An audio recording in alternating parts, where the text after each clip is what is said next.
नागपूर हिवाळी अधिवेशनाचा आजचा शेवटचा दिवस आहे आणि अध्यक्षांसमोर आमदार अपात्रताच्या संदर्भात सुनावणी जी आहे ती सुरू आहे। खरं तर आज दोन्ही गटाचा अर्थात शिंदे गटाचा आणि ठाकरे गटाचा युक्तिवाद जो आहे तो वकिलांच्या मार्फत आज संपणार आहे आणि त्यानंतर निकाल जो आहे तो राखून ठेवला जाणार आहे। या सगळ्या संदर्भात बोलण्याकरता आपल्यासोबत ठाकरे गटाचे आमदार आपल्यासोबत आहेत। सर, एकंदरीतच नाईक सर, दोन्ही गटाचा युक्तिवाद आज संपणार आहे आणि निर्णय राखून ठेवला जाईल, परंतु कोर्टाकडनं कुठेतरी सुप्रीम कोर्टाकडनं सातत्याने मुदतवाढ जी आहे निर्णयाच्या संदर्भात ती दिली जाते। पूर्वी 31 डिसेंबरची डेडलाईन असताना आता 10 जानेवारीची डेडलाईन जी आहे ती निकालाची ती सुप्रीम कोर्टाकडनं दिली। खरं तर हे सगळं प्रकरण हे वेळ काढू प्रकरण आहे।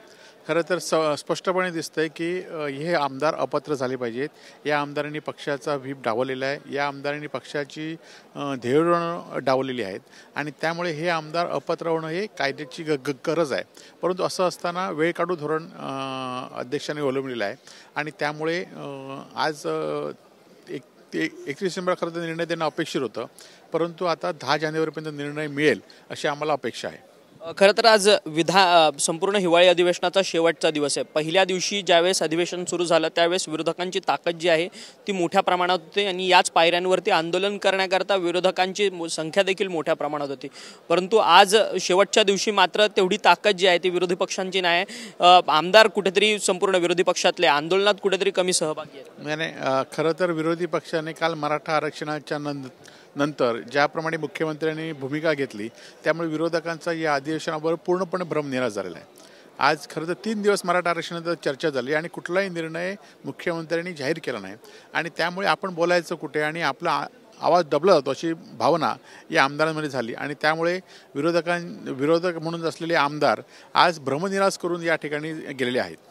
खरं तर संपूर्ण हे अधिवेशन सुरू असताना महत्त्वाचे मुद्दे जे आहेत अर्थात अवकाळी पावसामुळे संपूर्ण शेतकऱ्यांना मदत असेल, शेतकऱ्यांच्या आत्महत्या असतील, बेरोजगारी असेल, महागाई असेल, हे कुठे मुद्दे डावलले गेलेले आहेत। आपण पाहिलं असाल की जी बेरोजगारीच्या संदर्भात परीक्षेची फी होती, अनेक परीक्षा होत आहेत, शासनामध्ये भरती होते, या संदर्भात सुद्धा फी कमी करण्यात गेलेल्या आहेत। या भरती संदर्भात सुद्धा काही ठोस निर्णय झाले नाहीत। आज भाताला बोनस किंवा कापसाला जी काही नुकसान भरपाई झाली त्या संदर्भात सुद्धा काही ठोस धोरण या ठिकाणी जाहीर झालं नाही।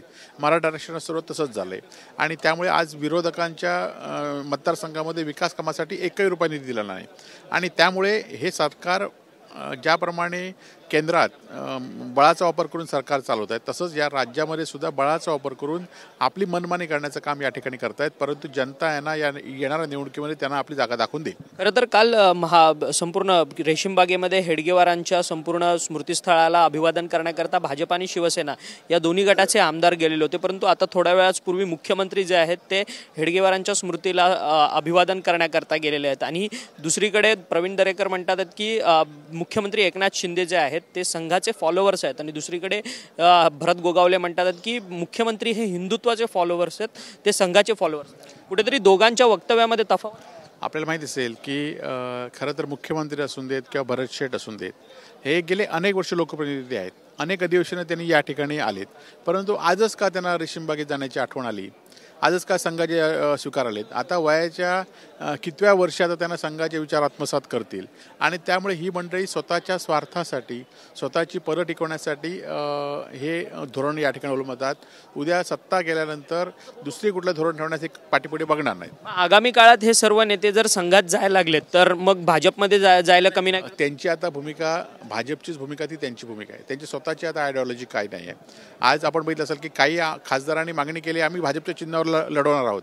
शिवसेनेच्या खासदारांनी जो पक्ष आमच्याकडनं चोरला, बाळासाहेबांचे विचार म्हणून सांगतायत, त्या खासदारांनी त्यांच्या बैठकीत सांगितलं की आम्हाला भाजपचं चिन्ह द्या आणि त्यामुळे हे आता भाजपच्या चावणीला बांधलेले आहे। हे मुख्यमंत्री सुद्धा भाजपमध्ये निश्चितपणे मुख्यमंत्री होण्यापेक्षा मुख्यमंत्री जे भाजप सांगते त्याचप्रमाणे ते आपली भूमिका चालवतात। मुख्यमंत्री देखील आगामी ठाण्याच्या निवडणुकीमध्ये भाजपचं चिन्ह घेऊन नाही, आता तो त्या चिन्ह करण्यापेक्षा त्यांनी ज्या पद्धतीने सांगितलं बाळासाहेबांचे विचार घेऊन जाणार आहेत, परंतु हे सगळे विचार मात्र भाजपचे घेऊन जात आहेत आणि त्यामुळे आता पुढे काय होईल हे आपल्याला येणारा काळ ठरवेल। धन्यवाद, तुम्ही आमच्याशी बातचीत केली होते। आमदार वैभव नाईक, खरं तर संपूर्ण शिंदेची शिवसेना जी आहे ती भाजपच्या दावणीला बांधली आहे अशी घणाघाती टीका जी आहे ती वैभव नाईक यांनी आपल्याशी बोलताना केलेली आहे। व्हिडिओ जर्नलिस्ट रोहनसह अक्षय मंकणे, TV9 मराठी, नागपूर।